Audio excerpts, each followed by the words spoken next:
അസ്സലാമു അലൈക്കും വറഹ്മത്തുള്ളാഹി വബറകാതുഹു. അൽഹംദുലില്ലാഹ് വസ്സലാത്തു വസ്സലാമു അലാ റസൂലില്ലാഹ് വഅലാ ആലിഹി വസഹ്ബിഹി അൽ ഫായിസീന ബില്ലാഹ് അമ്മാ ബഅദ്. ഇനി ജബ്ബാർ പറയുന്നത് സൂറത്ത് മസദുമായിട്ട് ബന്ധപ്പെട്ട് ചരിത്രം വായിച്ചാൽ മക്കക്കാരോട് എന്തെന്നില്ലാത്ത ബഹുമാനം ആദരവും തോന്നും. കാരണം എന്താണ്? മുഹമ്മദിനെ പിറ്റേന്ന് തന്നെ അവർ തല്ലിക്കൊല്ലേണ്ടതായിരുന്നു. ജബ്ബാർ പറയാണ്, മുഹമ്മദിനെ ഇതിന് പിറ്റേന്ന് തന്നെ അവർ തല്ലിക്കൊല്ലേണ്ടതായിരുന്നു. കാരണം അവരുടെ വിശ്വാസങ്ങളെയും ആചാരങ്ങളെയും വിമർശിക്കുന്ന പൂരപ്പാട്ടുമായിട്ടാണ് മുഹമ്മദ് രംഗത്ത് വന്നിട്ടുള്ളത്. എന്നിട്ടും മൂത്താപ്പയും മൂത്തമ്മയും മുഹമ്മദിനെ ഒരടി പോലും മടിച്ചില്ല. അവർ എത്ര നല്ല മനുഷ്യന്മാരായിരുന്നു. മൂത്തമ്മ മുതമ്മം എന്ന് മാത്രമാണ് പറഞ്ഞത്. മുഹമ്മദിന് ആരും യാതൊരു തെറിയും പറഞ്ഞില്ല. പിന്നെ മനോരോഗിയായതുകൊണ്ട് അവർ മുഹമ്മദിനെ വിട്ടു. അപ്പൊ ജബ്ബാറെ, മുഹമ്മദ് മനോരോഗിയാണ് എന്ന് അവർക്ക് തോന്നിയാൽ പിന്നെ അവരിങ്ങനെ പറയാൻ പാടുണ്ടോ? മുഹമ്മദ് മനോരോഗിയാണെന്ന് മൂത്തമ്മക്കും മൂത്താപ്പക്കും തോന്നിയിട്ടുണ്ടെങ്കിൽ അവരിങ്ങനെയാണോ നബി സല്ലല്ലാഹു അലൈഹി വസല്ലമയോട് പെരുമാറേണ്ടിയിരുന്നത്? അവർ ചെയ്യേണ്ടിയിരുന്നത് മനോരോഗിയായിട്ടുള്ള തങ്ങളുടെ മകനെ ഏതെങ്കിലും ഒരു വൈദ്യനെ കാണിച്ചിട്ട് ചികിത്സിക്കാൻ ശ്രമിക്കല്ലേ? അതെന്താ നിനക്ക് പിന്നെ എൻ്റെ ബുദ്ധിയിൽ യുക്തിയിൽ പിന്നെ ഉദിക്കാതെ പോയത്? എന്നിട്ട് പറയണ എന്താണ്? ഇന്ന് അന്ന് മക്കക്കാര് അവരുടെ ആരാധ്യ വസ്തുക്കളെയൊക്കെ അങ്ങനെയൊക്കെ തെറി പറഞ്ഞിട്ട് മുഹമ്മദിനെ അവർ തല്ലിക്കൊന്നില്ലല്ലോ. ഇന്ന് മുസ്ലിങ്ങളുടെ പള്ളിന്റെ അടുത്ത് പോയിട്ട് മുസ്ലിം ആരാധനകളെ സംബന്ധിച്ച് ആരെങ്കിലും തെറി പറഞ്ഞാൽ എന്തായിരിക്കും അവന്റെ അവസ്ഥ എന്ന് ചോദിക്കണാരാണ്? ഈ തെറിയൊക്കെ പൂരപ്പാട്ടൊക്കെ പറയണം ജബ്ബാറാ ചോദിക്കണത്. അതും കേരളത്തിൽ നിന്നിട്ട്, അതും പിന്നെ മുസ്ലിം ഭൂരിപക്ഷമുള്ള ഒരു പ്രദേശത്ത് നിന്നിട്ട്. എന്നിട്ട് ജബ്ബാറിന് വല്ലതും സംഭവിച്ചോ? ജബ്ബാറെ, മുസ്ലിങ്ങളുടെ സഹിഷ്ണുതക്കുള്ള ഏറ്റവും വലിയ തെളിവ് എന്ന് പറയുന്നത് നീയൊക്കെ ഇവിടെ പിന്നെ രോമത്തിന് കൂടാതെ പിന്നെ സഞ്ചരിക്കുന്നു എന്നുള്ളതാണ്. അല്ലാതെ മുസ്ലിങ്ങള് അവര് ആരെങ്കിലും പേടിച്ചിട്ടൊന്നുമല്ല തന്നെ കൈകാര്യം ചെയ്യാത്തത്. കാരണം ഇസ്ലാം മുസ്ലിങ്ങൾക്ക് ചില മാർഗനിർദ്ദേശങ്ങൾ നൽകിയിട്ടുണ്ട് ഇത്തരം കാര്യങ്ങളിൽ. ആര് അള്ളാഹുവിനെ റസൂലിനെ വിമർശിച്ചാലും തെറി പറഞ്ഞാലും അതിൻ്റെ ഒക്കെ പരിണതി അവരനുഭവിച്ചു കൊള്ളാന്നുള്ളതല്ലാതെ അങ്ങനെയുള്ള ആളുകളെയൊക്കെ കൊന്നൊടുക്കാൻ ഇസ്ലാം എവിടെയും പറഞ്ഞിട്ടില്ല. അവരോട് വീണ്ടും വീണ്ടും സൗമനസ്യത്തോടു കൂടി ഇസ്ലാമിക സന്ദേശം അവർക്ക് എത്തിച്ചു കൊടുക്കാനും അവരെ കാര്യം ബോധ്യപ്പെടുത്താൻ ശ്രമിക്കാനുമാണ് ഇസ്ലാം പറഞ്ഞിട്ടുള്ളത്. അതാണ് ഇവിടെ മുസ്ലിങ്ങൾ ചെയ്തുകൊണ്ടിരിക്കുന്നതും. അല്ലെങ്കിൽ ഇനിയൊന്നും ഇവിടെ ജീവിക്കുമായിരുന്നില്ല. പിന്നെ എവിടെങ്കിലും ആരെങ്കിലും ചില സംഗതികൾ കടുങ്കൈ ചെയ്യുന്നുണ്ടെങ്കിൽ അത് അവരുടെ വിവരക്കേട് എന്നതിനെ പറ്റി പറയാനുള്ളൂ. എന്നിട്ട് മൂപ്പര് ചോദിക്കാണ്, മുസ്ലിങ്ങൾ എത്രമാത്രം അസഹിഷ്ണുക്കളായി തീരും അവർ അവിടെ ആരെങ്കിലും വെച്ചു പുലർത്തുന്നുള്ളതിന് ജബ്ബാറിനെ പോലെയുള്ള ആരിഫ് ഹുസൈനെ പോലുള്ള ലിയാഖത്ത് അലിയെ പോലുള്ള ജാമിദയെ പോലുള്ള ഈ ഗണത്തിൽപ്പെട്ട നബി സല്ലല്ലാഹു അലൈഹി വസല്ലമയെ എല്ലാ നിലക്കും അവഹേളിച്ചുകൊണ്ടിരിക്കുന്ന ഈ ആളുകൾ ഇന്ന് ഇവിടെ സുരക്ഷിതരായി ജീവിക്കുന്നു എന്നത് തന്നെ ഇസ്ലാം മുസ്ലിങ്ങളെ പഠിപ്പിച്ച സഹിഷ്ണുതക്കുള്ള തെളിവാണ്. അതിന് വേറെ തെളിവൊന്നും ആവശ്യമില്ല. എന്നാൽ മക്കക്കാർ ചെയ്തിരുന്ന അതാണോ? മക്കക്കാർ നബി സല്ലല്ലാഹു അലൈഹി വസല്ലമയെ യാതൊരു തെറിയും പറഞ്ഞില്ല. മൂത്തമ്മ ഒന്ന് മുതമ്മം എന്ന് പറഞ്ഞു. എന്താ മുതമ്മം എന്ന് പറഞ്ഞാൽ? മുഹമ്മദ് എന്ന് പറഞ്ഞാൽ സ്തുത്യാർഹൻ എന്നാണെങ്കിൽ മുതമ്മം എന്ന് പറഞ്ഞാൽ അധിക്ഷേപാർഹൻ എന്നാണ്. ഈ മുഹമ്മദ് അധിക്ഷേപിക്കപ്പെടേണ്ടവനാണ് എന്നാണ് ആര് പറയണത്? മൂത്തമ്മ പറയണത്. ഇത് ആക്ഷേപമല്ലേ? വിലംബം പറയാനല്ലേ? ഇത് മാത്രമാണോ? 3 വർഷക്കാലം നബി സല്ലല്ലാഹു അലൈഹി വസല്ലമയും അനുചരന്മാരും അവരില് അമുസ്ലിങ്ങളായിട്ടുള്ള നബിയുടെ കുടുംബത്തിൽപ്പെട്ട ബനു ഹാഷിം ബനു മുത്തലിബ് കുടുംബത്തിൽപ്പെട്ട ആളുകളുണ്ടായിരുന്നു. അവര് ഷുഐബ് അബി താലിബിൽ 3 വർഷക്കാലമാണ് മര്യാദക്ക് ഭക്ഷണം കിട്ടാതെ കഴിഞ്ഞുകൂടി. അത് ജബ്ബാറിനറിയോ? ജബ്ബാർ ചരിത്രം വായിച്ചിട്ടുണ്ടോ? എന്നിട്ട് പറയാണ് നബി സല്ലല്ലാഹു അലൈഹി വസല്ലമയോട് അവർ യാതൊരു കടുങ്കയും ചെയ്തിട്ടില്ല. നബി സല്ലല്ലാഹു അലൈഹി വസല്ലമയോടും ആളുകളോടും ഒരു നിലക്കും സഹകരിക്കരുതെന്ന് മക്കയിലെ പ്രമാണിമാരായിട്ടുള്ള ആളുകൾ അവര് ഒരു രേഖ ഉണ്ടാക്കിയിട്ട് കഅബയിൽ കെട്ടിത്തൂക്കുക ചെയ്തിട്ടുള്ളത്. ചരിത്രത്തിലുള്ളതാണ് ജബ്ബാറേ ഇത്.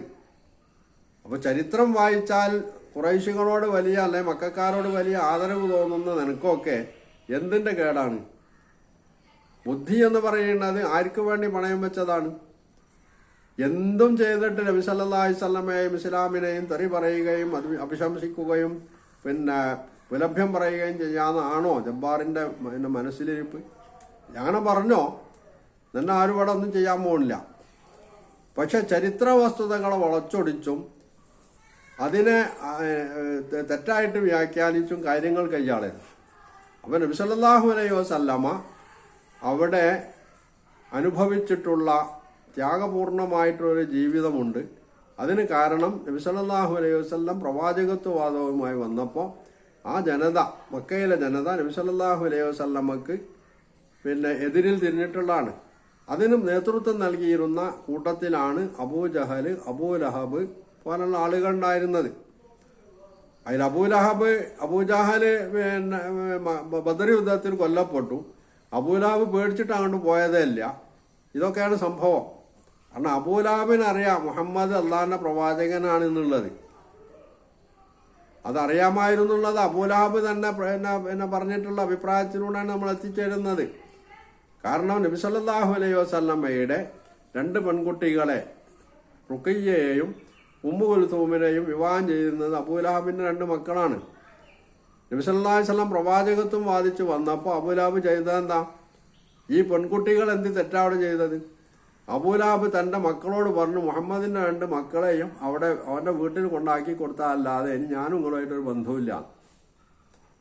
എന്നിട്ട് ആ 2 മക്കളും നബിയുടെ 2 മക്കളെ തലാക്ക് എല്ലിയിട്ട് ഒഴിവാക്കിയിട്ട് നബീന്റെ വീട്ടിൽ കൊണ്ടെത്തിച്ചു. അതിലൊരു മകൻ നബിയുടെ മുഖത്ത് കാർക്കിച്ചു തുപ്പി. നബി സല്ലല്ലാഹു അലൈഹി വസല്ലം അവനെ സംബന്ധിച്ച് പറഞ്ഞു, ഇവനെ പിടികൂടാൻ അള്ളാഹു ഒരു വന്യമൃഗത്തെ ഏർപ്പാട് ചെയ്തിട്ടുണ്ട്. ഇതറിഞ്ഞ അബൂലഹബ് മകൻ കച്ചവടത്തിന് പോകുമ്പോൾ കൂട്ടുകാരോട് പറഞ്ഞു, മുഹമ്മദ് ഇങ്ങനെ ഒരു സംഗതി പറഞ്ഞിട്ടുണ്ട്, അതുകൊണ്ട് മകന്റെ കാര്യത്തിൽ കുറച്ച് ശ്രദ്ധ കൊടുക്കണം. ചരിത്രത്തിലുള്ള അങ്ങനെ ആ കൂട്ടുകാര് ഇവന്റെ കാര്യത്തിൽ വളരെ ശ്രദ്ധയോടുകൂടിയാണ് കൊണ്ടുപോയത്. എന്നിട്ട് സംഭവിച്ചെന്തേ? നബി സല്ലല്ലാഹു അലൈഹി വസല്ലം എന്താണോ പറഞ്ഞത് സംഭവിച്ചു. ഇവര് എല്ലാവരും കൂടി വളഞ്ഞിരുന്നിട്ട് അവരുടെ ഇടയിൽ ഇവനെ കിടത്തി ഉറങ്ങണ സമയത്ത് ഒരു വന്യജീവി വന്നിട്ട് ഇവനെ കടിച്ചെടുത്ത് കൊണ്ടുപോയി. അപ്പോൾ നബി സല്ലല്ലാഹു അലൈഹി വസല്ലം പറഞ്ഞ അവിടെ പുലർന്നു. അബൂലഹബിന് അറിയാമായിരുന്നു, അബൂജഹലിന് അറിയാമായിരുന്നു ഇവിടെ മുഹമ്മദ് അള്ളാഹിന്റെ പ്രവാചകനാണെന്നുള്ളത്. എന്തുകൊണ്ട് അവരെ സ്വീകരിച്ചില്ല എന്ന് ചോദിച്ചാൽ അവരുടെ ആഢ്യത്വം അതിന് സമ്മതിച്ചിട്ടില്ല എന്നുള്ളതാണ്. അബൂജഹലിനുണ്ടായിരുന്ന പ്രശ്നം എന്ന് പറഞ്ഞാൽ ബനൂ ഹാഷിം കുടുംബക്കാരനാണ് നബി സല്ലല്ലാഹു അലൈഹി വസല്ലം. അപ്പോൾ ബാക്കി കഅബയായിട്ട് ബന്ധപ്പെട്ട പല കാര്യങ്ങളും ബനൂ ഹാഷിമിന്റെ കയ്യിലാണ് ഉള്ളത്. ഇനിയിപ്പോൾ ഒരു പ്രവാചകത്വം അതും കൂടി മുഹമ്മദിന്റെ കയ്യിൽ, ബനൂ ഹാഷിമിന്റെ കയ്യിലാണ് വരുന്നതിന് നമ്മൾ എന്തിനാണ് എന്നാണ് അബൂലഹബ് ചോദിച്ചത്. അബൂലഹബിന്റെ കാര്യമാണെങ്കിൽ അത് തന്റെ അനുജന്റെ മകനല്ലേ അതൊക്കെ പറയണത്. അനുജന്റെ മകന്റെ പിന്നിൽ ഞാൻ എങ്ങനെയാണ് കൂടുക?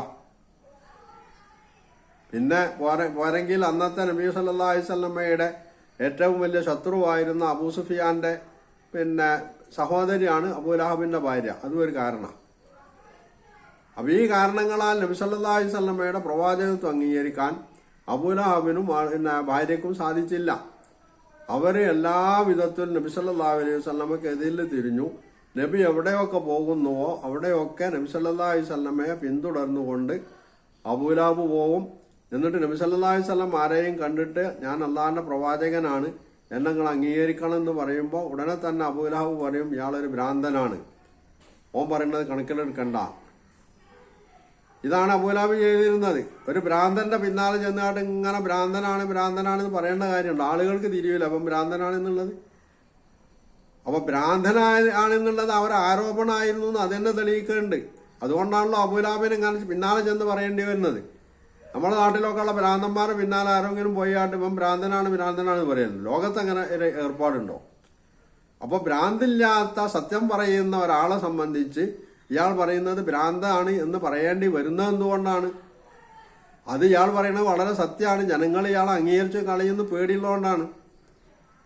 അതാണ് ഇവിടെ ഇസ്ലാമിന്റെ പ്രവാചകന്മാരുടെ ശത്രുക്കൾ ചെയ്തുകൊണ്ടിരിക്കുന്ന കാര്യം. അബൂലഹബും ചെയ്തിട്ടുള്ളത് തന്നെയാണ്. അതുകൊണ്ടാണ് അയാൾക്ക് ജനങ്ങളുടെ മുമ്പിൽ ചെന്നിട്ട് എപ്പോഴും ഇയാൾ ഭ്രാന്തനാണ് പറയും. അങ്ങനെ ജീവിതത്തിൽ മക്കയിൽ നിന്ന് നബി സല്ലല്ലാഹു അലൈഹി വസല്ലമ മദീനയിലേക്ക് ഹിജറ പോകുന്നത് വരെ നബി സല്ലല്ലാഹു അലൈഹി വസല്ലമയുടെ പിന്നാലെ നടന്ന് ദ്രോഹിച്ചിട്ടുള്ള വലിയ യാതൊരു മാന്യതയില്ലാത്ത ദ്രോഹിയായിരുന്നു അബൂലഹബ്. ആ അബൂലഹബിന്റെ അടുത്ത കൂട്ടുകാരനായിട്ടുള്ള പരദ്രോഹിയാണ് യഥാർത്ഥത്തിൽ ജബ്ബാർ എന്ന് പറയുന്ന ഈ ഇരുകാലി എന്ന് മാത്രമേ ഇയാളെ സംബന്ധിച്ച് സാമാന്യ ബുദ്ധിയുള്ള ആളുകൾക്ക് മനസ്സിലാക്കാൻ കഴിയുള്ളൂ. കാരണം ഇയാൾക്ക് യാതൊരു തത്വമില്ല, മര്യാദയില്ല നബി സല്ലല്ലാഹു അലൈഹി വസല്ലമയെയും വിശുദ്ധ ഖുർആനെയും അള്ളാഹുവിനെയും ഒന്നും അധിക്ഷേപിക്കണേന്.